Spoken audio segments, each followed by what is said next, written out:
বুদ্ধবাবুকে miss করো? আমি মুখ্যমন্ত্রী বুদ্ধদেব ভট্টাচার্যকেই মিস করি।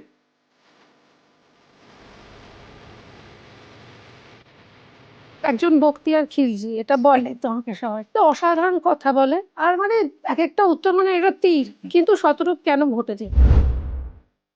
জনগণের একটাই প্রশ্ন, সরকার বদলেছে, মানুষই এনেছেন, অভিষেক ব্যানার্জি অ্যারেস্ট হচ্ছেন না কেন? মানে লাখ টাকার প্রশ্ন, কিন্তু এর তো কোনো উত্তর নেই। দিলীপ ঘোষ মন্ত্রী হওয়ার পরে সেদিন বললেন যিনি মুখ্যমন্ত্রী তিনিই তো তৃণমূলের প্রাক্তনী। লিডারশিপের অভাব আছে কোথাও। সত্যি সত্যি অন প্রিন্সিপাল আমার নেতার থেকে নীতিকে বেশি গুরুত্ব দিই। আমরা আগে থেকে কাউকে মুখ্যমন্ত্রী হিসেবে প্রজেক্ট করব না, এই চিন্তা ভাবনাটা কিছুটা সেকেলে হয়ে গেছে। সিপিএম কে ভোট দিচ্ছে, ভোটটা নষ্ট করে, ওরা তো জিতবে না। The power of people has to be greater than the people in power. কখনো উল্টোটা হয়ে গেলে তখন স্বৈরতন্ত্র হয়ে যাবে। সঙ্গে সুদীপা, আমি সুদীপা চ্যাটার্জি থাকবো আপনাদের জন্য গল্পে, কথায়, অনুভবে। আর সঙ্গে থাকবেন প্রত্যেক দিন একজন করে নতুন অতিথি। আপনি থাকবেন তো? নমস্কার, সঙ্গে সুদীপায় আপনাদের আবারও স্বাগত। আজকে দ্বিতীয় পর্ব। দ্বিতীয় পর্বের গেস্টকে সেটা বলার আগে আপনাদের প্রশ্নের প্রথম পর্ব থেকে যে প্রশ্নগুলো এসছে তার উত্তর দিয়ে নিই চটপট। সেটা হচ্ছে, নাম কেন সুদীপা? সঙ্গে সুদীপা নাম কেন? আমার রেস্টুরেন্টের নাম ছিল সুদীপার রান্নাঘর, আমার রান্নার শোয়ের নাম সুদীপার সংসার, এটার নাম সঙ্গে সুদীপা। আপনি কি নিজের নামকে এত ভালোবাসেন? আমি নিজেকে সব থেকে বেশি ভালোবাসি, অনেস্টলি স্পিকিং। আমি নিজের নামটাকেও খুব ভালোবাসি।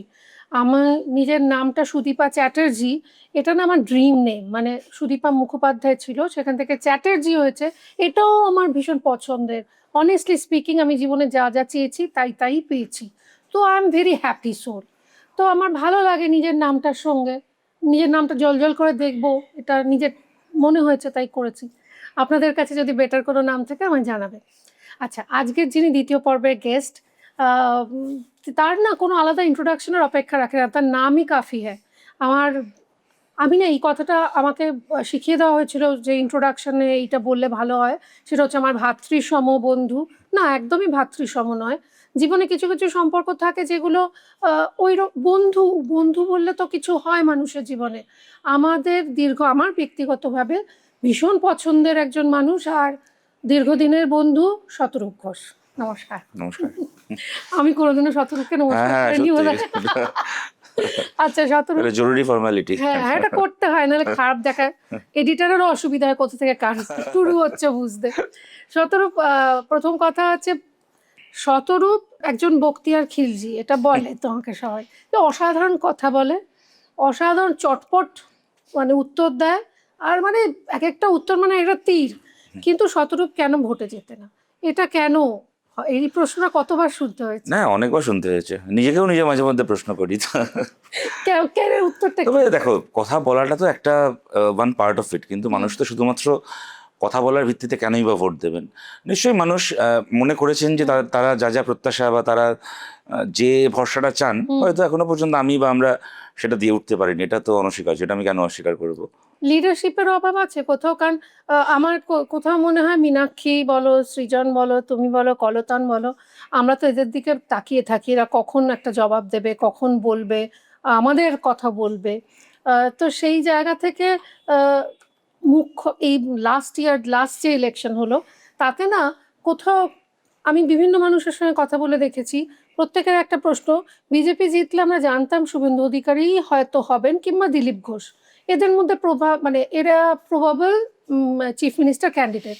তৃণমূল জিতলে মমতা বন্দ্যোপাধ্যায় হবেন, কিন্তু সিপিএম বা বামপন্থীরা জিতলে কে মুখ্যমন্ত্রী হবেন সেই মুখটা খুব একটা স্পষ্ট ছিল না। কেন? ঠিকই, এটা আমি নিজেও মনে করি, তোমার সাথে আমি কিছুটা এগ্রি করছি।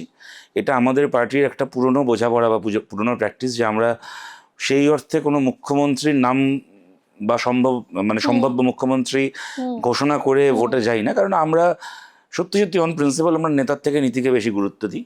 তবে আবার এটাও সত্যি কথা, তুমি আমাকে যদি পার্সোনালি জিজ্ঞেস করো, আমি সাধারণভাবে পার্টির বোঝাপড়ার সাথে আমার বোঝাপড়ার ফারাক আমি পাবলিকলি কখনো বলি না। খুব যে একটা ফারাক হয় বহু ক্ষেত্রে এমনও নয় ব্যাপারটা। আর কোথাও যদি হয়েও থাকে আমি সেটা নিয়ে আমি প্রকাশ্যে আলোচনা করি না। তবে এই ক্ষেত্রে আমি এটা মনে করি যে it's high time we talk about it. আমার নিজেরও মনে হয় যে আমরা আগে থেকে কাউকে মুখ্যমন্ত্রী হিসেবে প্রজেক্ট করব না, এই চিন্তাভাবনাটা কিছুটা সেকেলে হয়ে গেছে। কিছুটা আর মানুষ আউটডেটেড একটু স্বচ্ছ জানতে চান ধারণা চায় যে এবং আমাদের- এবং এটা মানুষের অধিকার জানতে যেটা চাওয়াটা। আমাদেরও ছিল। আমরা যখন ছেলেবেলায় বাবাদের দেখেছি জ্যোতিবাবু ডাকতেন, জ্যোতিবাবু বলেছেন দমদমটা দেখে যেতে চাই, ঠিক। মানে ওটা দেখাতেই হবে ওনাকে। বুদ্ধবাবুকে দেখে আমরা বড় হয়েছি, আমরা নন্দনে দাঁড়িয়ে থাকতাম, বুদ্ধবাবু আমার এখনো মনে আছে সিগারেটটা খেতে খেতে মুখে সিগারেটটা ছুঁড়ে ফেলে একবার আমাদের দিকে তাকিয়ে চলে যেতেন, ওতে আমাদের জীবন ধন্য হয়ে যেত, মানে আমরা হিরোকে দেখে ফেলেছি। সেরকম একজনকে তো দরকার ছিল। ঠিক, এবং এবং মানে আমার মনে হয় যে আমরা কখনো কাউকে মানে সেই অর্থে প্রজেক্ট করি না, এটা বলার তোমাদের মধ্যেও নিজেদের একটা মধ্যে রেষারেষি আছে? না না না, সেসব ওগুলো আমাদের পার্টিতে হয় না। হয় না? এটা আমাদের একটা বোঝাপড়া, এটা আমাদের পার্টি। তুমি যদি তুমি দেখো সেই অর্থে দেখো, কেরালাতেও আমরা লাস্ট যেবার মন্ত্রিসভা তৈরি মানে আমরা সরকারে আসলাম, তখনও কিন্তু না এইটা ছিল যে 2016 সালে যেবার আমরা কেরালার ভোটটা আবার জিতে আবার আমরা গভর্নমেন্ট এলাম, তার আগে একটা ছিল যে VS অচ্যুতানন্দন হবেন মুখ্যমন্ত্রী, নাকি পিনারাই বিজয়ন হবেন, নাকি অন্য কেউ হবেন সেই সময়, এরকম 2-3টে নাম নিয়ে আলোচনা ছিল আমাদের। ওটা হয়ে যাওয়ার পরে আমাদের ঠিক করা হয় যে পিনারাই বিজয়ন মুখ্যমন্ত্রী হবেন। সুতরাং এইটা কিন্তু আমাদের খালি পশ্চিমবাংলার ক্ষেত্রে করা হয় না এরকম নয়, আমরা অন প্রিন্সিপাল এটা মনে করি। তবে আবার আমি তোমার সাথে কিছুটা আমি আবার তোমার সাথে কিছুটা একমত, বা তোমার পরের কথাটা সূত্র ধরে বলবো। আমার মনে হয় যে এইটার মধ্যেও একটা ফ্যালাসি আছে যেটা আমাদের বোঝা দরকার। ধরো আমরা ঢোল পিটিয়ে ঘোষণা না করলেও 77 সাল থেকে বা তার আগে থেকে ইনফ্যাক্ট বাংলার মানুষ জানেন যে আমরা যদি ভোট দিয়ে CPIM-কে দায়িত্বে আনি তাহলে জ্যোতি বসু মুখ্যমন্ত্রী হবেন। 2001-এর বিধানসভা ভোটের কয়েক মাস আগে, 2000 সালের নভেম্বর মাসে, তখন তো আর কয়েক মাস বাকি বিধানসভা ভোটটা হতে, জ্যোতিবাবু কি ওই কমাস আর চালাতে পারতেন না? চাইলেই চালাতে পারতেন, কিন্তু তার আগে বুদ্ধদাকে উপমুখ্যমন্ত্রী করে এবং জ্যোতিবাবুর জাস্ট তার মানে ভোটের 5-6 মাস আগে উনি রিজাইন করেন, সরে দাঁড়ান এবং বুদ্ধদা মুখ্যমন্ত্রী হিসেবে দায়িত্ব নেন। এইটার মাধ্যমে কিন্তু একটা স্পষ্ট বার্তা ছিল বাংলার মানুষের কাছে যে আমরা পরের বার জিতলে বুদ্ধদেব ভট্টাচার্য মুখ্যমন্ত্রী হবেন। আজকের দিনে আমাদের এটা বুঝতে হবে যে এইটা মানুষের প্রত্যাশা খালি নয়, এটা মানুষের অধিকার, এটা জানা যে আমি যে ভোটটা দিচ্ছি কার জন্য দিচ্ছি বা কাকে আমি দায়িত্বে আনার জন্য দিচ্ছি। এইটা খুব, কেননা আমাদের না কতগুলো পুরনো ধারণা আমাদেরকে পাল্টাতে তো হয়েছে। ধরো পশ্চিমবাংলায় তোমার এটা নিশ্চয়ই মনে থাকবে, আমরা দীর্ঘদিন পর্যন্ত আমাদের পার্টির প্রচারে যেই ভোটে প্রার্থী মানে যে কেন্দ্রে যে প্রার্থী, কোনো পোস্টারে হোর্ডিংয়ে তার ছবি ব্যবহার হতো না। আমরা কোনোদিন করতাম না এটা। মানে আমিও যখন 2011 সালে প্রথম প্রার্থী হয়েছি আমার কোনো ছবি কারোরই হয়নি। 2009 আমার মনে আছে সেলিমদা লোকসভা ভোটের প্রার্থী, সেলিমদার কিছু ওই উত্তর পূর্ব কেন্দ্রে সেলিমদাকে পছন্দ করেন কিছু লোকজন, উত্তর পূর্ব না উত্তর পশ্চিম আমার গুলিয়ে যাচ্ছে এই মুহূর্তে, উত্তর পূর্বই খুব সম্ভবত, কলকাতা উত্তর পূর্ব। তো সেলিমদাকে পছন্দ করে কিছু লোকজন, তারা পার্টির সরাসরি নন, তারা সেলিমদাকে পছন্দ করে। তো তারা সেলিমদার ছবি নিয়ে জয় হো লিখে একটা ব্যানার করেছিল। রীতিমতো পার্টির হস্তক্ষেপে সেই ব্যানার খুলে ফেলতে হয়েছিল সেই সময়, যে আমরা আমাদের প্রার্থীর ছবি দিয়ে আমরা ব্যক্তি প্রচার করব না। কিন্তু সেই ধারণাটাই পরবর্তীকালে পাল্টাতে হয়েছে। 2014 সালের লোকসভা ভোট থেকে শুরু করে এই পার্টিতে এই সিদ্ধান্ত নিতে হয়েছে পার্টিকে, বা এই জায়গায় নিজেদেরকে কিছুটা কি বলবো সময়োপযোগী করতে হয়েছে, যে এত বছর ধরে চলে আসা এই ধারণাটা এবার আমাদের পাল্টাতে হবে। কারণ যে কেন্দ্রের মানুষ ভোট দিচ্ছেন তিনি জানতে চান তার প্রার্থী কে, কি বৃত্তান্ত। নাহলে আমি একটা লোকের নাম শুনে তাকে ভোট দিয়ে আসবো, সে আমার পাশ দিয়ে হেঁটে গেলে তাকে দেখে চিনতে পারবো না। এইটা আমাদেরকে পাল্টাতে হবে। সুতরাং আমার মনে হয় যে কোনো একটা জায়গাতে আজকের দিনের রাজনীতিতে আমি কাকে দায়িত্বে মানে কার নেতৃত্বে আমি লড়াইটা করছি, এইটা কিছুটা বলে করাটা আজকের দিনের বাস্তবতা। আমি জানি না তোমাকে এটা বললাম বলে আবার আমার বকা খেতে হবে কিনা, বাট আমার মনে এটা বলা দরকার। হ্যাঁ, সেই তো। একটা জিনিস এবার একটা প্রশ্ন আসছে এখান থেকেই, সেটা হচ্ছে যখন আরজি করের ঘটনাটা ঘটে এবং আমাদের বহু মানুষের একটা ক্ষোভ ছিল, মানে বাম সমর্থক দেখেছি আমরা, দেখতে পাই যখন ব্রিগেডের সমাবেশ হয় বা কোনো আন্দোলনে আমরা যে দেখতে পাই প্রচুর ছাত্রছাত্রী, প্রচুর লোকজন, ইভিএমে সেটা রিফ্লেক্ট করছে না কেন? সেটা তো একটা মানে জানি, তার একটা অন্যতম কারণ, দুটো কারণের মধ্যে একটা শুনেছি, সেটা হচ্ছে যে CPM-কে ভোট দিচ্ছে, ভোটটা নষ্ট করা, ওরা তো জিতবে না, এই ধারণাটা একটা। আরেকটা হচ্ছে যে ওরা তো নিজেরাই জানে না, কলতান কিংবা শতরূপ, সৃজন, এরা তিনজন মীনাক্ষীকে চায় না। কারণ মীনাক্ষীর লিডারশিপে, একজন মহিলার লিডারশিপে বামপন্থীরা কোনোদিনও কোনো মহিলাদের এগিয়ে দেয়নি, দায়িত্ব দেয়নি। মীনাক্ষীর পপুলারিটিকে এরা হিংসে করে। Is that true? মানে এটা কি হয় কখনো? প্রথম কথা হচ্ছে, আমি বলছি যে ভোটে আমাদের জমায়েত ভোটের ট্রান্সফার মানে বা রিফ্লেক্ট করে না, এইটা আমি পুরোটা একমত নই। এই কারণে ধরো পশ্চিমবাংলার রাজনীতিতে সবচেয়ে বড় জমায়েত কি? ব্রিগেডের সমাবেশ। মোটামুটি ব্রিগেডকে সেই অর্থে ভরাতে 10 লাখের কাছাকাছি লোক লাগে। 10 লাখ কম করে, মানে কেন কি হয় তোমার বাস্তবতাটা বলছি, ব্রিগেডে না ধরো দূর থেকে যারা আসেন তারা যে সবসময় সমানে বসে থাকতে পারেন এমন নয়, অনেকের আবার ফেরার ট্রেন থাকে, টাইমিং থাকে, বাস ধরো এখান থেকে একটা বাস সে পুরুলিয়া এবার ফিরবে, বাঁকুড়ায় ফিরবে। সুতরাং ব্রিগেড যে ধরো 2-2.5 ঘন্টা 3 ঘন্টা সমাবেশটা হয়, ওটা না একটা জনস্রোত ঢোকে বেরোয়, এটা চলতে থাকে। সব মিলিয়ে মোটামুটি 1,10,000 লোক দরকার একদম উপচে পড়া একটা ব্রিগেড করতে, মোটামুটি আমাদের যাই হিসেব। সেটা হচ্ছে পশ্চিমবাংলার রাজনীতিতে সবচেয়ে বড় জমায়েত, হ্যাঁ, সেটা যে দলই করুক না কেন। তো তার থেকে তার 4 গুণ ভোট আমরা পাই। যে ভোটে আমাদের সবচেয়ে খারাপ ফলাফল হয়েছে সেখানেও আমরা ব্রিগেডের একটা জমায়েতে 4 গুণ ভোট পেয়েছি। সুতরাং এমন নয় যে জমায়েতটা রিফ্লেক্টেড হয় না, মানে ধর একটা পাড়ায় একটা বিশাল মিছিল করতে 2,000 লোক লাগে।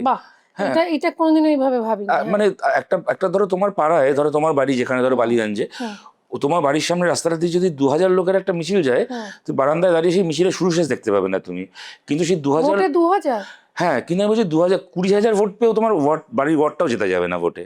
মানে এইটা হচ্ছে বাস্তবতা। হ্যাঁ, তো এখানে এই কতগুলো ব্যাপার রয়েছে। কিন্তু এবার আমি তোমায় বলছি পরের যে প্রশ্নটা, সেটা হচ্ছে মীনাক্ষীর পপুলারিটি আমাদের কাছে একটা অ্যাসেট। বাকি দলগুলোর মধ্যে যে ধরনের, মানে কি বলবো, মানে এ ভালো না ও ভালো, এ নেতা হবে না ও নেতা হবে, হ্যাঁ, অভিষেক ব্যানার্জিকে নিয়ে ও গালাগাল দিচ্ছে, ওকে নিয়ে অভিষেক ব্যানার্জি গালাগাল দিচ্ছে, এই পলিটিক্যাল কালচারে যারা থাকে তারা সবসময় না বামপন্থীদের মধ্যে এরকম কিছু একটা খুঁজতে চাইবে না, একটা স্বাভাবিক কথা। আমাদের মধ্যে যদি এরকম পারস্পরিক কোনো ঈর্ষা বা প্রতিদ্বন্দ্বিতা থাকতো তাহলে তো আমাদের দল ভাঙতো। আমাদের দল তো ভাগে না। কখনো তো আমার কি মীনাক্ষীর কি সৃজনের কি দীপশিতার তো একসাথে রাজনীতি করতে কোনোদিন অসুবিধা হয় না। কখনো শুনেছি আমাদের 4 জনকে একে অপরকে নিয়ে কিছু বলতে, কিন্তু তুমি বাকি দলের সমস্ত তুমি দেখবে, কখনো দিলীপ ঘোষ মন্ত্রী হওয়ার পরে সেদিন বললেন যে শুভেন্দু অধিকারীকে নিয়ে কার্যত তো যাকে বলে এক কথায় চেটে দিলেন আর কি, যে আমাদের যিনি মুখ্যমন্ত্রী তিনি তো তৃণমূলের প্রাক্তনী।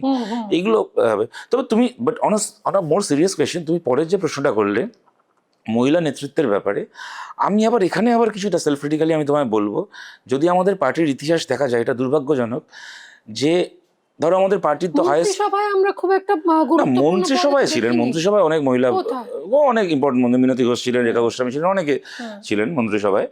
কিন্তু তুমি যদি সেই অর্থে বলো, কিন্তু বৃন্দা কারাতকে ছাড়া কাউকে আমরা দেখতে পাই না। বৃন্দাদি তো মন্ত্রী ছিলেন, বৃন্দাদি তো পলিটিক্যাল মেম্বার। হ্যাঁ, আমি ওটাই বলছি, এক্স্যাক্টলি আমি সেইটা বলছি।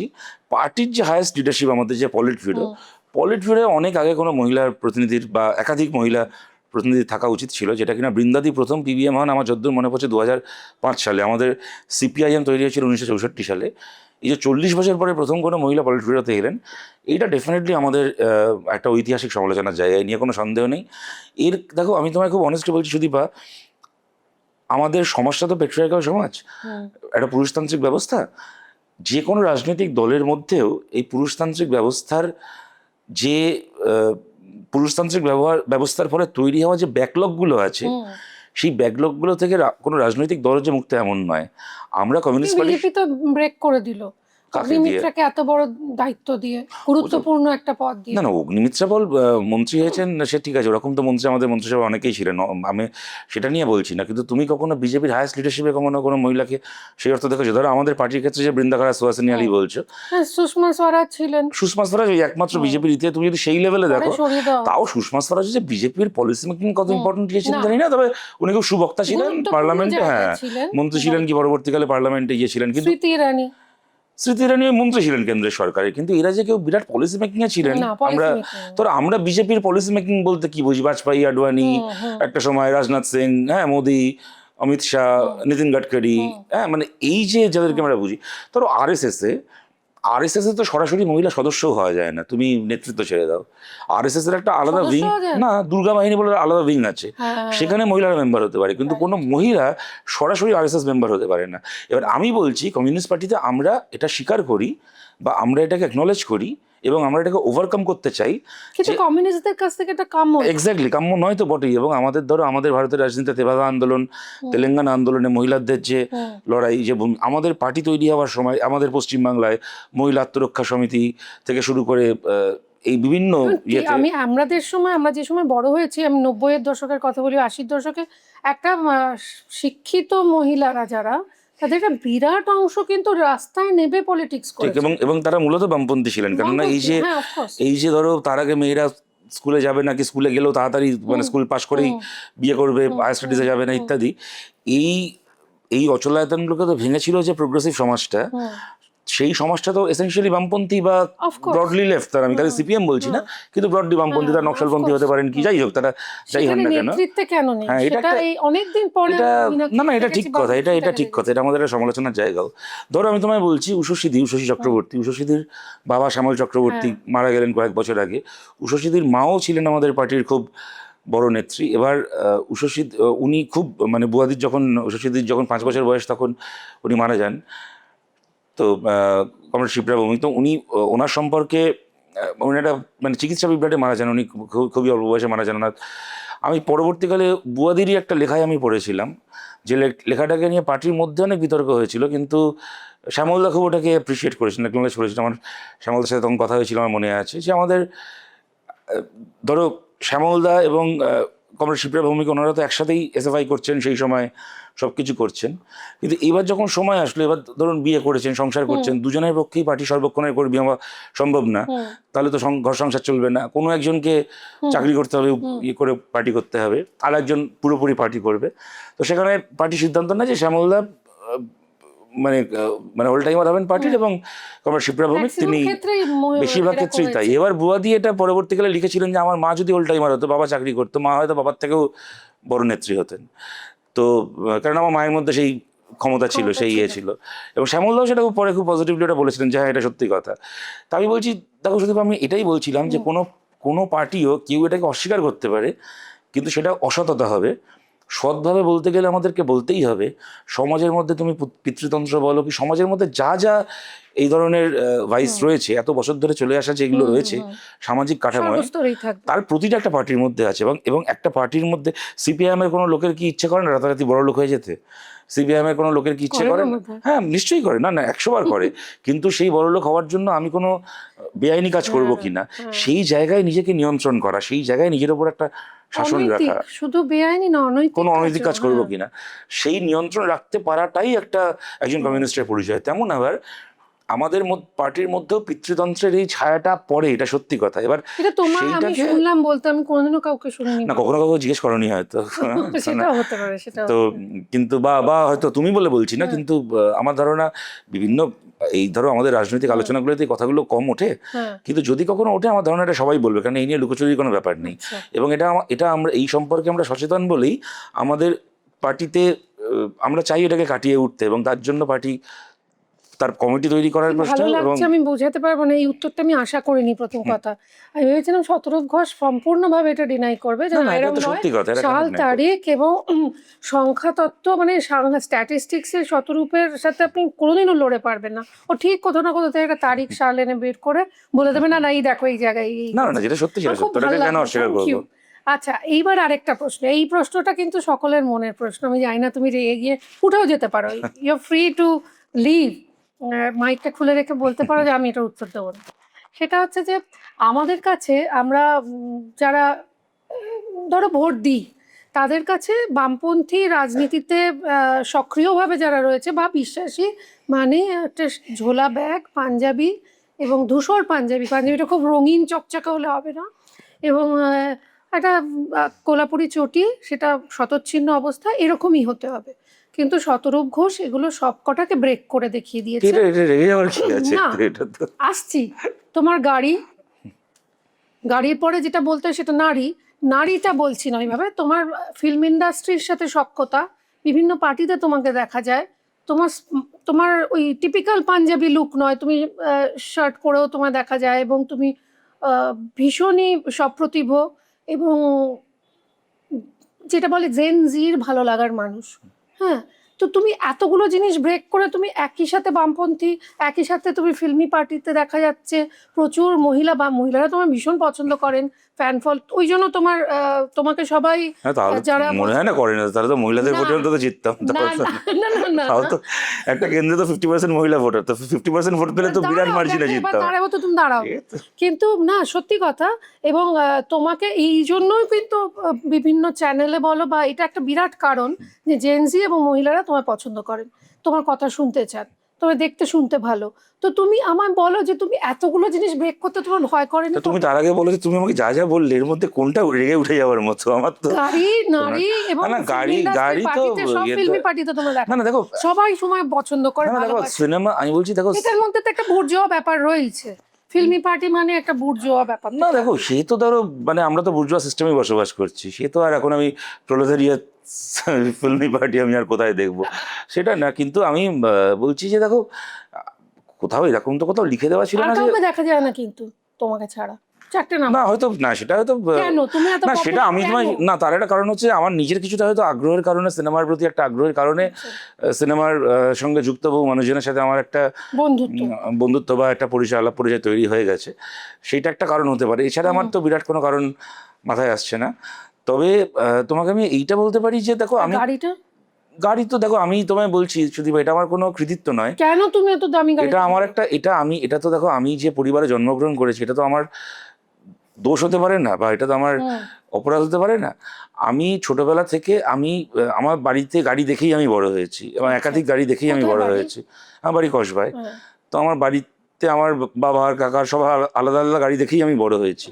এটা আমার কাছে এমন নয় যে আমি কিন্তু পার্টি করতে গিয়ে বা রাজনীতি করতে গিয়ে কারোর কাছ থেকে ঘুষ নিয়ে গাড়ি কিনিনি, হ্যাঁ, বা ঘুষের টাকায় গাড়ি চড়িনি। তবে আবার আমি এইটাও বলছি যে আমার গাড়িকে নিয়ে সেই সময় কুণাল ঘোষ একটা প্রেস কনফারেন্স করে বলেছিলেন, তারপরে দেখো ওনাদের আমাদের বিরুদ্ধে আর কিছু বলার ছিল না বলে, আমি চুরি করেছি বলতে পারবে না, ডাকাতি করেছি বলতে পারবে না, ঘুষ খেয়েছি বলতে পারবে না, আমাদের বিরুদ্ধে কোনো বেআইনি কাজের অভিযোগ করার কোনো সুযোগ নেই বলেই তো বলছে তোমরা সব পুড়িয়ে টুড়িয়ে দিয়ে চলে গেছে, কোনো ফাইল নেই। দেখো এই যেদিন মমতা বন্দ্যোপাধ্যায় কথাটা বলেছিলেন আমার এখনো মনে আছে দিনটা। তোমরা অনেক বুদ্ধিমান, 2000 শিক্ষিত এবং সিস্টেমেটিক্যালি তোমরা তো ওনাদের কি বা নির্বোধতা কে বলেছিল সেটা আলাদা কথা, কিন্তু আমি বলছি দেখো আমার এখনো মনে আছে 2000 পার্থদা যেদিন গ্রেপ্তার হলেন 2022 সালের মোস্ট প্রবাবলি, 2022 সালের 21শে জুলাই মমতা বন্দ্যোপাধ্যায় ধর্মতলায় সমাবেশে বললেন যে সব ফাইল আছে আমার কাছে সিপিএম এর, এবার সব ফাইলগুলো খুলবো, তখন বলেছিলেন আছে আছে আমি করবো, সব করবো। 5 সপ্তাহ পরে ওদের বোধহয় 28শে অগস্ট 29 অগস্ট কবে একটা তৃণমূল ছাত্র পরিষদের প্রতিষ্ঠা দিবসের ওই একই জায়গায় সমাবেশ হলো। কেমন 5 সপ্তাহ পরে, 5 সপ্তাহ পরে বলে জানেন আলমারি নেই, ফাইল নেই, সব সিপিএম সরিয়ে দিয়েছে। মানে তুমি চিন্তা করো 5 সপ্তাহ আগে নিজেই বললেন, ডেটা উড়িয়ে দিয়ে দিয়েছে। 5 সপ্তাহ আগে নিজে বললেন সব ফাইল আমার কাছে আছে, সিপিএম এর বিকাশ বাবু খুলবো, সব ফাইল খুলবো। 5 সপ্তাহ পরে বলে কোনো ফাইল নেই। মানে তুমি চিন্তা করো, মানে গরু চাকরি বালি কয়লা বেঁচে হয়নি, সিপিএম এর চুরির ফাইলগুলো পর্যন্ত বেঁচে খেয়েছে। এবার আমি কি করবো, এসব কথার কি উত্তর দেবো বলো আমি? হ্যাঁ, তো কিন্তু আমি এটা বলছি যে দেখো আমি 70-এর দশকে 60-এর দশকে যারা যে পোশাক পরতেন যা করতেন সেটা আমার বিশ্বাস সেই সময়ের মতো করে সেই পোশাকগুলো ছিল। আজকে আজকে যারা আমাদের জেনারেশনে যায় না কোথাও, নাম করে বলছি না, সৃজনকে দেখতে আমার থেকে অনেক ভালো, জন্য সাজার দরকার হয় না। খুব খুশি হবে সৃজন, এটা সত্যি কথা তো। আপনারা অনেকে জানেন না সৃজনেরও কিন্তু ফিল্ম ইন্ডাস্ট্রির সাথে সখ্যতা আছে। আমি নামগুলো এখানে বলছি না, এক্ষুনি রে করে মারবে আমাকে। আর আমিও যখন প্রশ্নটা করলে আমিও বলার সময় বলতে পারলাম না, তাহলে তুমি বললে এই তো তোমার ঈর্ষা, ওই জন্য তুমি একা কেস খেয়ে হচ্ছে না, বাকিদের কেস খাওয়াচ্ছ। না সত্যি কথা, সবসময় যখনই কোনো অভিযোগ ওঠে সৃজন শতরূপ একসাথে একটা কনস্পিরেসি করে। তাহলে তো united we stand, divided we fall. সব আমরা ভালো মন্দে দেখো, সুখে দুঃখে পুণ্যে পাবে পতনে উত্থানে আমরা সবাই একসঙ্গে আমাদের নাম উচ্চারিত হবে। কেমন লাগছে? খারাপ সময় হবে, ভালো সময় হবে, এটাই তো স্বাভাবিক। এখন কেমন লাগছে তৃণমূল পার্টিটা যখন এইভাবে কি বলবো বাঁশের কেল্লা না বালির বাঁধের মতো, বালির বাঁধের মতো, হ্যাঁ বাঁশের কেল্লা তো, বাঁশের কেল্লা তো শক্ত, তিতুমির গড়ে তুলেছিলেন, তিতুমির গড়ে তুলেছিলেন ব্রিটিশের বিরুদ্ধে লড়াই, ওটা তো লড়াইয়ের প্রতীক বাঁশের কেল্লা। বালির বাঁধের মতো না, এটা আমরা অবাক নই। আমি সত্যি কথা বলছি, আমি বুকে, আমি হ্যাঁ খুশি তো ডেফিনেটলি হয়েছি, ভীষণ খুশি হয়েছি। না না, কিন্তু আমি তোমায় বলছি সুদীপা, তুমি যদি দেখো সেই অর্থে আমরা তুমি বহু মানে গত 5-7 বছরের বহু ইন্টারভিউতে, বহু সমাবেশের বক্তৃতায় তুমি এটা পাবে, অসংখ্যবার বলেছি যেদিন তৃণমূল হারবে, মানে সত্যি কথা বলতে এত তাড়াতাড়ি হবে ভাবতে পারি, ওই সময় 1-1.5 বছর সময় লাগবে, সেটা 1 সপ্তাহের মধ্যে যায় ভাবতে পারিনি। কিন্তু তৃণমূলের পক্ষে না, এটা আমরা প্রত্যেকে জানতাম যে পার্টিটার পার্টি বলে কিছু নেই, পুরোপুরি পুলিশের ক্ষমতার উপর দাঁড়িয়ে থাকা একটা কতগুলো মানুষের একটা স্বার্থ চরিতার্থ করার মঞ্চ। আচ্ছা, পুলিশের প্রসঙ্গটাতে একটা শেষের দিকে চলে এসেছি আড্ডা। একটা প্রশ্ন এটা না করলে নয়, সেটা হচ্ছে যে আমরা তো বামফ্রন্ট সরকার দেখেই বড় হয়েছি, অত বছর ধরে আমরা কোনোদিনও কল্পনাই করিনি অন্য কেউ আসবে এবং এইভাবে আসবে, এইভাবে জনসমর্থন, জনজোয়ার, এবং বুদ্ধবাবু হেরে যাবেন, এইটা আমরা কোনোদিনও স্বপ্নেও দুঃস্বপ্নেও কল্পনা করিনি আমাদের জেনারেশনটা। তারপরে যখন হলো, তখনই মানে যখন একটা দল থেকে আরেকটা দল আসে, সরকারের প্রশাসনে যখন বদল আসে, তখন কিন্তু পুলিশের একটা প্রচ্ছন্ন মদতেই হয় বলে আমরা চিরকাল শুনে এসেছি। তোমরা টের পেয়েছিলে যে পুলিশ বদলাচ্ছে? পুলিশের মদতে হয় কিনা জানি না, পুলিশ আগে তবে পুলিশ একটু আগে থেকে আন্দাজ করতে পারে, এটা ঘটনা। তবে আমার নিজের মনে হয় যে মমতা বন্দ্যোপাধ্যায়ের এই পতনটা পুলিশ আগে থেকে আন্দাজ করতে পারেনি, পারেনি। আমার নিজের ধারণা। যদি আন্দাজ করতে পারতো তাহলে বিধানসভা ভোটের জাস্ট 2-2.5 মাস আগে এতগুলো পুলিশ, তার মধ্যে আইপিএস অফিসাররা মমতা বন্দ্যোপাধ্যায়ের সঙ্গে গিয়ে ইডির রেডের মাঝখানে ঢুকে গিয়ে ফাইল ছিনতাই করার মতো বেআইনি কাজ করতেন না বলে আমার ধারণা। কি মনে হয়, একটা কথা আমার খুব জানতে ইচ্ছে করে যে, এবং এইটা না গণতন্ত্রের প্রতি আমাদের কি বলবো ভরসার জায়গাটাকে আরো স্ট্রেনথেন করে, যে মানে যদি জনগণ ঠিক করেন, মানুষ ঠিক করেন যে কাউকে তাড়াবেন, তাহলে এমনকি সিস্টেমও তাকে রক্ষা করতে পারে না। কেউ পারে না। এটা সিস্টেম যদি জনগণের মানুষের থেকে বেশি শক্তিশালী হয়ে যায় তাহলে সেটা খুব বিপদ। The power of people has to be greater than the people in power. মানে কখনো উল্টোটা হয়ে গেলে তখন স্বৈরতন্ত্র হয়ে যাবে।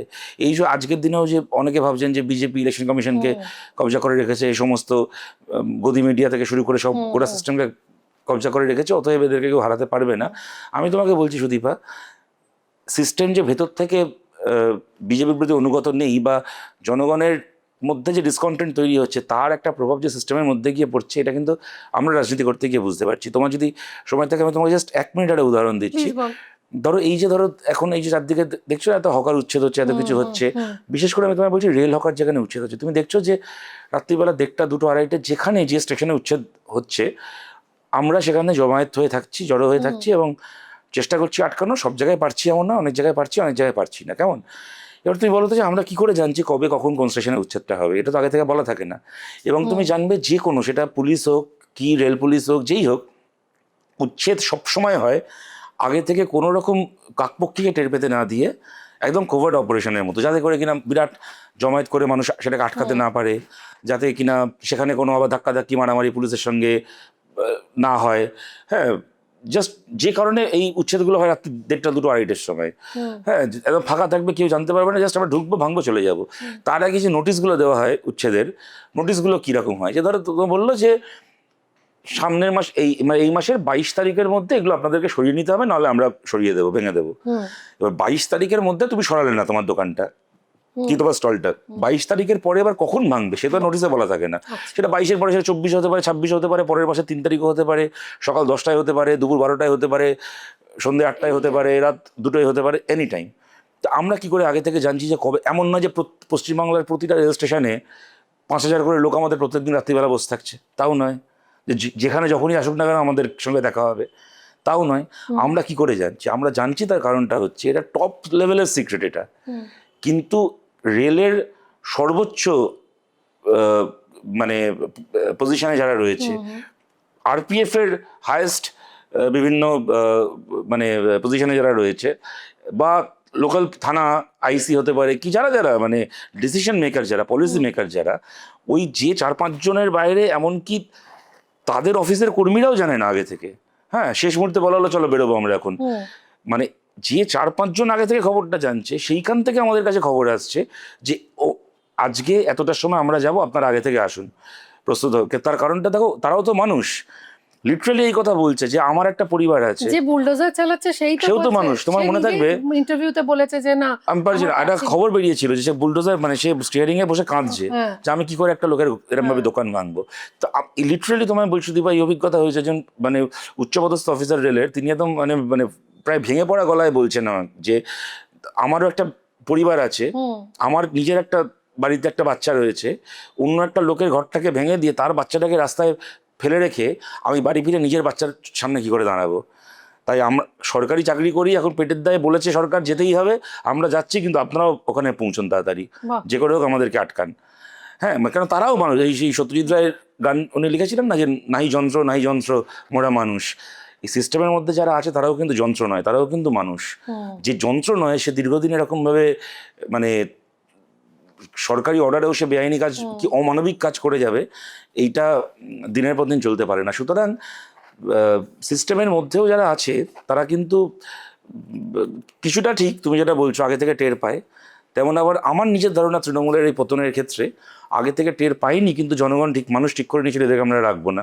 সুতরাং সিস্টেমও অবাক হয়েছে, কিন্তু সিস্টেম পাল্টেছে। লাস্ট প্রশ্ন, যেহেতু বললে যে কিছু টপ সিক্রেট থাকে যেগুলো আমরা জানতে পারি না কিন্তু ভেতর থেকে খবর লিক হয়, জনগণের একটাই প্রশ্ন, সরকার বদলেছে, মানুষই এনেছেন, এরকম বিশাল ম্যান্ডেট, পাবলিক ম্যান্ডেট তো রিগিং করে হয় না, এটা সিস্টেমেটিক রিগিংয়েও সম্ভব না, এটা মানুষের, জনগণের নিজেদের রায়, ঠিক আছে। তো সেই জনগণ আজকে প্রশ্ন করছেন যে এতজন কাউন্সিলররা অ্যারেস্ট হচ্ছেন, এমএলএরা যারা প্রাক্তন ছিলেন অ্যারেস্ট হচ্ছেন, অভিষেক ব্যানার্জি অ্যারেস্ট হচ্ছেন না কেন? তিনি কি কোনোদিন আদৌ অ্যারেস্টেড হবেন বলে ধারণা? এটা তো মানে লাখ টাকার প্রশ্ন, কিন্তু এর তো কোনো উত্তর নেই। তোমার কি মনে হয়? এবং আমার মনে হয় ভাবার মুশকিল আছে। তবে আমি তোমায় এইটা বলছি যে দেখো, তুমি যদি কাউন্সিলরদের বা এমএলএদের অ্যারেস্ট হওয়া দেখো, তারাই অ্যারেস্ট হচ্ছে যারা কিনা এবার জেতেনি, হেরে গেছে। রাইট। যারা এবার জিতেছে তারা তো দিব্যি ভালো তৃণমূল হয়ে গিয়ে তারা তো বেঁচে গেল, তাই না? মানে এত ধর্ম নিয়ে এত প্রচার, ধর্মীয় একটা সেন্টিমেন্টের জায়গা থেকে। আর ধরো যে ববি হাকিম বললেন যে ইসলাম ছাড়া যে কোনো ধর্মে জন্মগ্রহণ করা মানুষ অভাগা, ইসলামে জন্মগ্রহণ করাটাই একমাত্র সৌভাগ্য, তাকে নিয়ে সেটাকে নিয়ে কত প্রচার হলো, কত কিছু হলো করে সেই ববি হাকিম এখন ভালো তৃণমূলের দিব্যি সে করে গম্মে খাচ্ছে। মাঝখান থেকে একজন গরিব মুসলমান, মনে করো রাজমিস্ত্রি, যিনি হয়তো ক্যানিং থেকে কি লক্ষ্মীকান্তপুর থেকে একটা লোকাল ট্রেন ধরে কলকাতায় রাজমিস্ত্রি কাজ করতে আসছেন, তাকে ট্রেনে হেকেল করা হচ্ছে রোজার মাসে যে তোকে জোর করে খেতে করতে হবে, প্যাটিস বিক্রি করতে গেছে আমার কাছে, সেটা ভোটের আগে হয়েছিল বটে, মানে তাদের ওপর এইটা হচ্ছে। হ্যাঁ, ধরো সায়নী ঘোষকে নিয়ে এত কথা, সায়নী ঘোষ শিব ঠাকুরকে কন্ডম পড়িয়েছে, সায়নী ঘোষ এখন ভালো তৃণমূল হয়ে গিয়ে এখন সে বিজেপির অ্যালায়েন্স, বলা যায় না আমরা হয়তো সায়নী ঘোষকে দেখতে পারি পার্লামেন্টে, দেখতেই পারি, বিজেপির সাংসদ হিসেবে দেখতেই পারি। এবার অলরেডি তো বিজেপির মানে ইয়ে হয়ে গেল, ওদের তো নতুন কি একটা পার্টি থেকে জয়েন করেছে, এনসিপিআই না কি নাম, তারা তো বিজেপিকে সমর্থন করেই দিয়েছে, তারা তো একদম ঘোষিতভাবে। ছিল এনসিপি না কি নামে, না আমি তো আগে নাম শুনিনি। না তুমি কি নাম শুনেছিলে নাকি আগে? আমার সত্যি নাম, ওই পার্টিটার নাম এনসিপিআই কেন, ওদের পার্টিটার নাম হচ্ছিল এমপিসিপিআই। এমপি না হলে পার্টির মেম্বার হওয়া যায় না। দেখো এমএলএ কাউন্সিলরদেরকে নেয় না, খালি এমপিরা ওই পার্টিটাই যেতে পারে। হ্যাঁ, তোমার সায়নীর প্রতি একটু রাগ আছে বোধহয়? না, সায়নীর প্রতি তোমার রাগ তো আসি, সেটা যে কোনো চোরের প্রতি আমার রাগ আছে, সেটা খালি আলাদা করে সায়নী কেন। কিন্তু আমার কথাটা হচ্ছে যে ধরো সায়নী ঘোষ একটা শিব ঠাকুরের ছবিতে বা মূর্তিতে কন্ডম পরিয়ে একটা কার্টুন পোস্ট করেছিল বলে সেইটাকে ব্যবহার করে একজন সাধারণ খেটে খাওয়া গরিব মুসলমান নেত্রী করেছে সায়নী ঘোষকে, তোমার মনে হয় না? কারণ ওই যদি বিতর্কটা না হতো, তাহলে কি বিজেপি, সায়নী ঘোষ যদি দিলীপ ঘোষের সাথে ঝগড়া না করতেন, তর্ক বিতর্কে যদি না অংশগ্রহণ করতেন, তাহলে এমপি হতো? নিতই না, ঠিকই তো। করে মাঝখান থেকে সায়নী ঘোষ তৃণমূলের এমপি হলো, চাকরি বিক্রি কুন্তলদের থেকে টাকা স্ক্যাম ফ্যামে নাম জড়ালো, সবকিছু হলো, হয়ে এখন যে মুহূর্তে সরকার পাল্টালো, আঙুল থেকে আমাদের ভোটের কালি উঠলো না, তার আগে ও গিয়ে বিজেপির অ্যালায়েন্স পার্টনার হয়ে গেল পার্লামেন্টে। হ্যাঁ, আমারও কিছুটা আছে, কিন্তু অ্যালায়েন্স সায়নী ঘোষেরও হয়তো আছে, কিন্তু বিজেপির অ্যালায়েন্স পার্টনার হয়ে গেল। মাঝখান থেকে ওর ওই শিব ঠাকুরের ছবিকে নিয়ে ওইটার ফলে ববি হাকিমের হচ্ছে ইসলামে না জন্মালে তুমি অভাগা, এটা বলার ফলে সাধারণ হিন্দু মানুষের রাগটাকে ব্যবহার করা হলো সাধারণ মুসলমান মানুষের ওপর। কিন্তু ববি হাকিম সায়নী ঘোষের কোনো অসুবিধা হলো না, তারা বিজেপির সঙ্গে কর করছে এখন। এইটা কেন হবে, আর এইটা কেন আমরা হতে দেব? এটা প্রশ্নটা তো মানে এটা মানুষ নিশ্চয়ই বুঝতে পারছে। মানুষের কাছে এই যে ধরো আজকাল, আগে তো অনেক কিছুই জানতে পারতো না, এই যে আজকে তুমি এতগুলো কথা বললে, এতগুলো কথা লোকে শুনলেন, সেই সুযোগটা পরিষদ অনেকটাই, খবরটা এখন সোশ্যাল মিডিয়া হয়ে অনেকটাই কন্ট্রোলের বাইরে যাচ্ছে, আমরা অনেক কিছু বলতে পারছি। হয়তো কালকে পডকাস্টে আমার নাবিয়ে দিতে হতে পারে, কেউ হয়তো বললে যে না এই কথাগুলো বলা যাবে না, তো সেটা আলাদা বিষয়, কিন্তু আমরা চেষ্টা একটা চালিয়ে যেতে পারি। এবং তার সঙ্গে সঙ্গে একদম সর্বশেষ আড্ডার সর্বশেষ প্রশ্ন, বুদ্ধবাবুকে মিস করো? হ্যাঁ, খুবই, নিঃসন্দেহে। কিভাবে মিস করো? একজন মানে তোমার লিডার হিসেবে না মুখ্যমন্ত্রী হিসেবে? মুখ্যমন্ত্রী হিসেবে প্রাইমারিলি আমি বলবো। দেখো সত্যি কথা বলতে, আমি অনেস্টলি বলছি, বুদ্ধদা তো সরাসরি বুদ্ধদার নেতৃত্বে কাজ করার সুযোগ আমার বা আমার জেনারেশনের তুলনামূলকভাবে কম হয়েছে। তাও আমি বলতে পারি আমাদের জেনারেশনের মধ্যে আমি কিছুটা ওনার নেতৃত্বে ভোটে লড়াই করার সুযোগ পেয়েছি, যখন 2011-তে। ভালোবাসতেন? সবাইকেই ভালোবাসতেন, সবাইকেই স্নেহ করতেন। আমার একটু আগে সুযোগটা এই কারণে হয়েছিল, কারণ উনি সুস্থ থাকতে থাকতে, বাংলার মুখ্যমন্ত্রী উনি থাকতে থাকতেই আমি ভোটে যেহেতু 2011 প্রার্থী হয়েছিলাম, তো উনিও প্রার্থী, পাশে যাদবপুর কেন্দ্রে আমিও প্রার্থী, সেই হিসেবে ভোটের প্রচার থেকে শুরু করে ওনার সাথে একসাথে কিছুটা করার সুযোগ হয়েছিল। একটা সখ্যতা ছিল। বুদ্ধদা সিনেমা খুব ভালোবাসতেন, সিনেমা নিয়ে আমার সাথে যতবার দেখা হতো কখনো আমি মনে করতে পারি না প্রথম প্রশ্ন রাজনীতি নিয়ে হতো। অবধারিতভাবে প্রথম প্রশ্ন যে নতুন কি সিনেমা দেখলে, নতুন কি বই পড়লে, নতুন কার গান শুনলে, অবধারিতভাবে। এবং তাই নিয়ে প্রথমে 5 মিনিট কথা হতো, তারপরে বাকি কথায় যেতেন। তবে আমি প্রথমে বলছি, তা সত্ত্বেও এটা সত্যি যে অর্থে আমাদের ধরো আমাদের আগের জেনারেশন যারা, ধরো সেলিম দা, সুজন দা, এই যে জেনারেশনটা, তারা যে অর্থে বুদ্ধতার নেতৃত্বে কাজ করেছেন, কি রবীন্দ্ররা কাজ করেছেন, আমরা তো আর সেই সুযোগটা পাইনি। আমরা সরাসরি ওনার নেতৃত্বে পার্টিতে কাজ করার। কিন্তু পশ্চিমবাংলার একজন মানুষ হিসেবে আমি বলছি, আমি মুখ্যমন্ত্রী বুদ্ধদেব ভট্টাচার্যকেই মিস করি। আমি তোমায় একটা কথা বলি সুদীপা, সৌরভ পালথি কথাটা খুব বলে যখন আমাদের আড্ডা হয়, বলে যে আমাদের যে বন্ধুদের সঙ্গে ছোট থেকে বড় হয়েছি, সেই বন্ধুদের মধ্যে সৌরভ বলে যে একমাত্র আমি ছাড়া আর কেউ কলকাতায় থাকে না। আমার কাজটা যেহেতু বাংলা সিনেমা, বাংলা থিয়েটারের সঙ্গে সম্পর্কিত, আমি কলকাতায় থাকি। এটা আমার নিজের ক্ষেত্রেও সত্যি, এটা আমার স্কুলের বন্ধুদের হোয়াটসঅ্যাপ গ্রুপে, তোমাদের ক্ষেত্রেও তাই।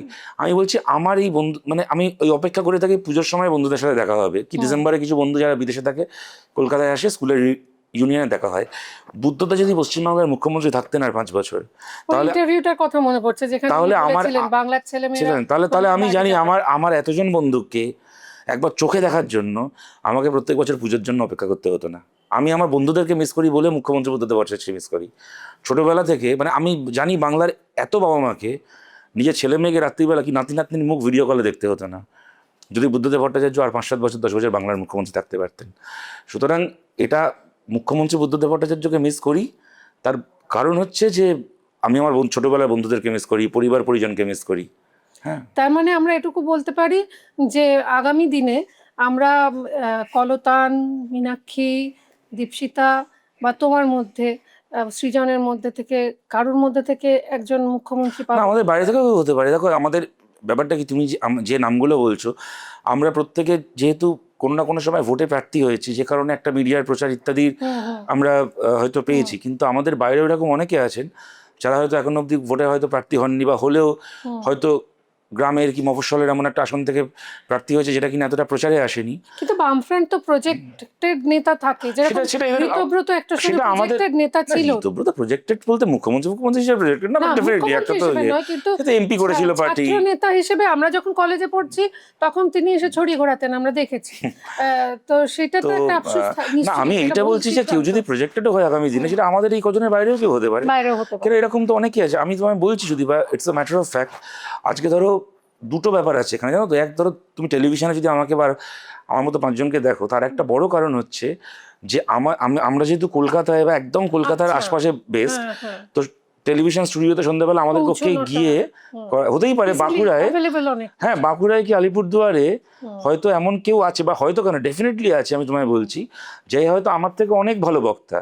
সে হয়তো যদি কোনো টেলিভিশনের ডিবেটে সন্ধ্যাবেলা চায়, হয়তো আমার থেকে অনেক ভালোভাবে বলতে পারবে পার্টির কথাটা। কিন্তু লজিস্টিক্যালি তার পক্ষে সম্ভব না, কি কোনো চ্যানেলের পক্ষে সম্ভব না to have that person in the evening in the studio. এই গেল নাম্বার 1। নাম্বার 2, আমি তোমায় জাস্ট ভেবে দেখার জন্য বলছি সুদীপা, ধরো এই যে সুবক্তা, তুমি প্রথমে যেটা আমাকে নিয়ে বললে, কি বাকি মীনাক্ষী, কলতান, কি সৃজনের, কি দীপশিতার ক্ষেত্রে, এটা সত্যি, এটা তো হয়তো একটা ওয়ান পার্ট অফ পলিটিক্স। কিন্তু ধরো সুবক্তা হওয়াটাই কি একমাত্র ক্রাইটেরিয়া হবে রাজনীতির? আমি এই অর্থে বলছি, মনে করো কোনো একটা ছেলে কি কোনো একটা মেয়ে একেবারেই সুবক্তা নয়, কেমন, কিন্তু রাত্রিবেলা যদি পাশের গ্রামে কারো রক্তের দরকার হয়, সে সবার আগে ছুটে যাবে রক্ত দেওয়ার জন্য। এই সমাজে কি সে নেতা হবে না? কি তার কি নেতা হওয়াটা বেশি জরুরি নয় কোনো তথাকথিত সুবক্তার থেকে? সুতরাং, এবং সে যদি কমিউনিস্ট পার্টিতে নেতা না হয়, তাহলে আর কোন পার্টিতে হবে? কমিউনিস্ট পার্টি যদি তাকে নেতৃত্ব তুলে না আনে, তাহলে আর কোন পার্টি তুলে আনবে? সুতরাং সুবক্তা হওয়া, মিডিয়া ফ্রেন্ডলি হওয়া, এগুলো ঠিক আছে, আজকের দিনের রাজনীতিতে এগুলোর একটা গুরুত্ব আছে, কিন্তু এইটা কখনো অ্যাবসলিউট হতে পারে না, হওয়া উচিত না এটা অ্যাবসলিউট। আমি এটাই বলছি। থ্যাংক ইউ সো মাচ, খুব ভালো লাগলো তোমার সঙ্গে। ঋতব্রত দেখা হলে তোমরা কি সৌজন্য বিনিময় করবে? ও যখন পার্টিতে থাকতো তখনই আমি কথা বলতাম না, যখন পার্টিতে ছিল। এখন তো আর থ্যাংক ইউ, খুব ভালো লাগলো। আমার মনে হচ্ছে এই আড্ডাটা শেষ হলো না, মানে শেষ হ্যাঁ, হয়ে সে আবার হলো, হবে। জোর করে শেষ করা হলো।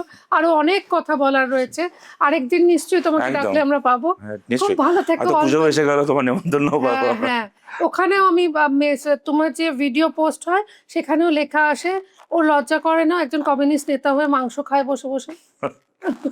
আরে একটা জিনিস সত্যি বলতে হয়, আমরাও মানুষ, আমাদেরও ভালো লাগা মন্দ লাগা আছে।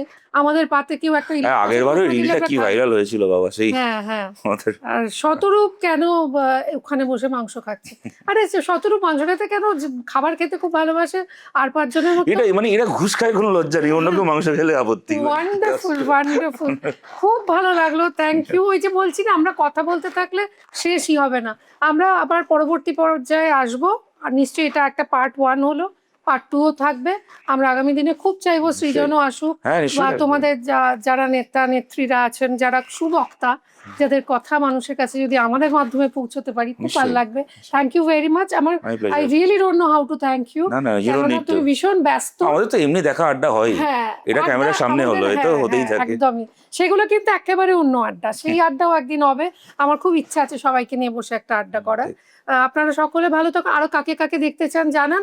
আর যদি শতরূপকে কোনো প্রশ্ন থাকে এই ভিডিওর নিচেই কমেন্ট করতে পারেন, আমি চেষ্টা করব শতরূপ ঘোষের কাছে সেই আপনার প্রশ্ন পৌঁছে দিতে। ভালো থাকুন সকলে, নমস্কার। মানুষের না সবসময় একটা জিনিস কনস্ট্যান্ট, দুশ্চিন্তা। ভূত আছে? ভবিষ্যৎ যদি থাকে তো আমাদের ভূতও আছে, পাস্টে যেটা ঘটে গেছে সেটা থাকবেই, সেটা তো যাবে না। ডিস্টার্ব সোল আর নর্মাল সোল। ছেলেবেলায় পড়েছিলাম গোসাইবাগানের ভূত, যেখান থেকে আমি একদম বিশ্বাস করি যে ভূত, যারা বিশ্বাস করে না ভূত, তাদেরই বেশি দেখা দেয়।